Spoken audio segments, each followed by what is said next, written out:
Alright, welcome back. Today we have some game-breaking redstone and some insane builds. Let's just get to it. First thing on the agenda is the super smelter.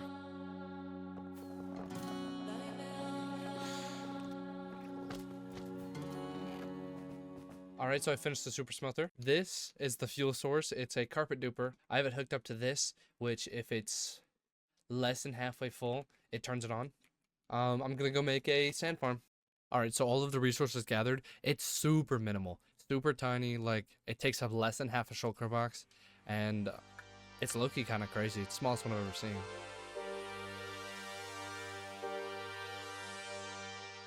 Everything's all built and super easily too. Like it was not hard at all. Now all I need is somehow to pick up and store all 103,000 items. I'm gonna get an hour, so time to do that.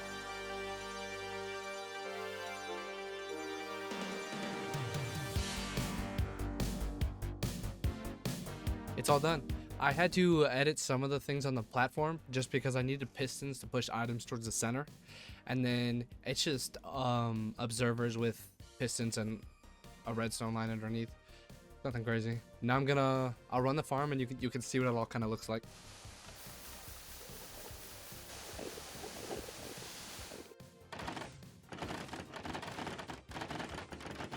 Alright, so for this build, you know that I need a lot of mud, and so there's this mud farm by Mango, and in it there's this little contraption here that pretty much I place dirt here, it pushes it along, and then I'm gonna combine the sand farm and the mud farm because there's this new game mechanic where if an entity or a player goes through this, it breaks the block.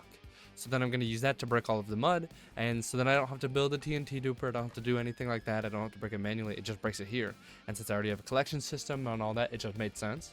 So now we have to go get a mangrove vine cube thing or whatever the hell. And then I also have to get a bunch of water bottles, because that's how you convert it. And yeah, so that's what we're going to go do now. So let's hit the skies. Luckily, it's right next to my desert. I think I found it. Ooh, shit. Got a shulker box of sand in about, 13 seconds. This will be a good time to see if my super smelter works. Alright, so it worked. It definitely needed a couple tweaks, but now it's time to make some mud. So to make pack mud, you actually need hay as well. And to do that, I'm going to need to make a giant hay farm. But I don't want to do that on the surface just because it might disrupt my base a little, so I'm gonna make it underground. But I would like a beacon, so how about we do that first?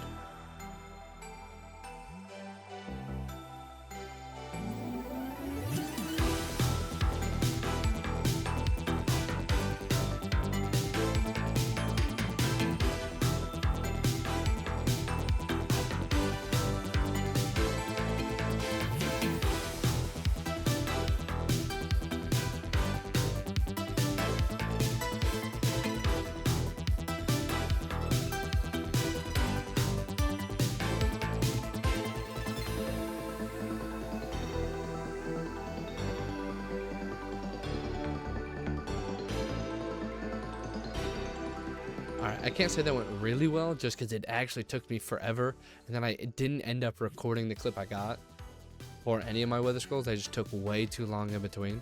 So you get what you get. Now onto the hay.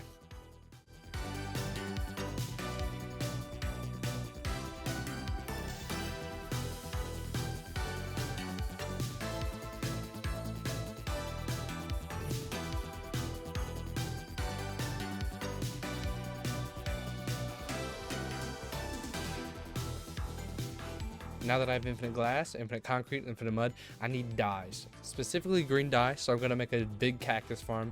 And then I also just want all the other dyes, so maybe we'll do that as well. So cactus farm for now, and then we can move on from there.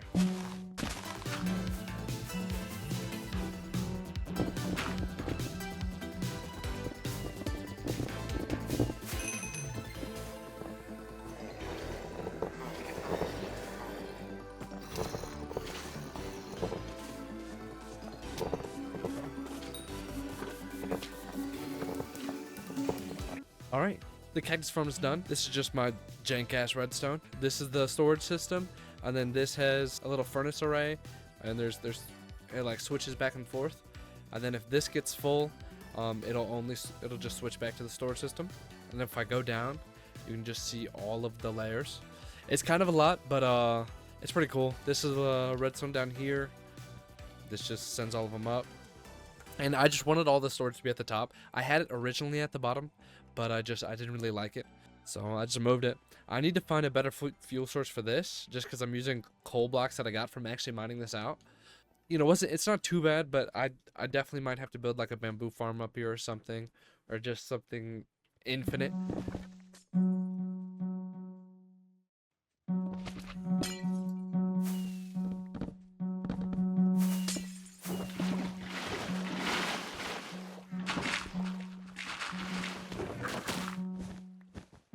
Alright, so I think it's pretty obvious to tell what I ended up choosing.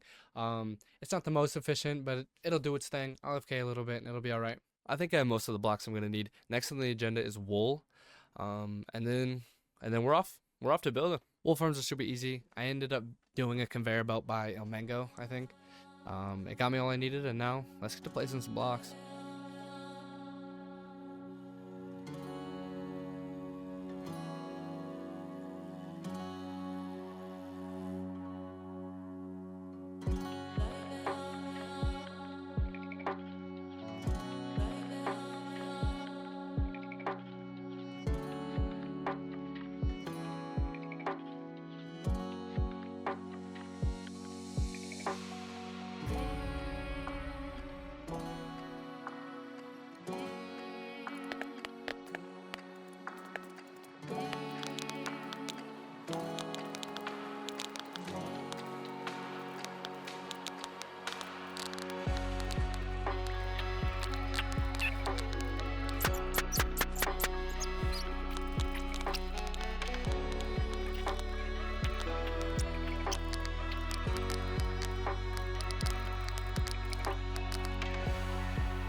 Boo. Alright, this is what we have so far. This is just a bunch of like mob spawning, that's why it's so disgusting. But like, I'm hoping that whenever I add some trees and I do that, it'll make it better.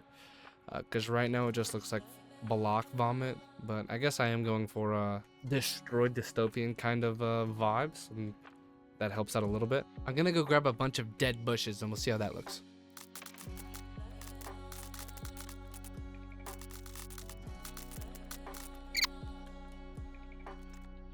I mean, when in Rome.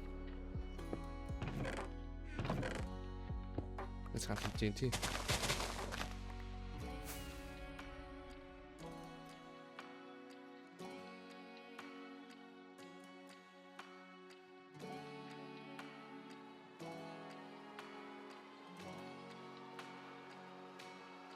Alright, so I'm still not the most happy with how this build has turned out.